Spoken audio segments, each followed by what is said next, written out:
லே பாண்டி இப்படா வேலைக்கு வந்தா அதுக்குள்ளேயும் படுத்துக்கடா. வாங்குற காசுக்கு உண்மையா வேலை பாடுறா.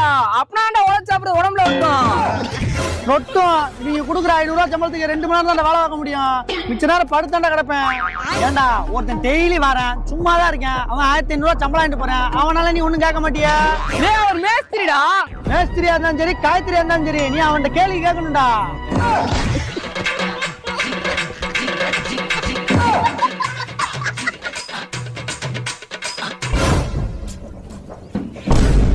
வந்துட்டான்டா மேஸ்திரி. வேலையும் தெரியாது ஒன்றும் தெரியாது, வேலை வார்த்தை தள்ளுற மாதிரி கரண்டி வர தூக்கி வரேன். மேஸ்திரி டக்குன்னு வாங்க, நீங்க டீ வடை வாங்கி கொடுத்தாதான் வேலையே விறுவிறுப்பா ஓடும். மேஸ்திரி உங்க கையில இந்த கரண்டி இருக்கனால தான் இந்த கரண்டிக்கே மதிப்பு தெரியும்டா. உங்க மாதிரியெல்லாம் ஆள் இருக்கும்போது ஒரு பேச்சு, ஆள் இல்லாத ஒரு பேச்சு. இன்னைக்கெல்லாம் எவனும் 6 மணிக்கு ஓட முடியாது. 8 மணி வரையும் வேலையை இருந்து முடிச்சு கொடுத்துதான் போனோம். மேஸ்திரி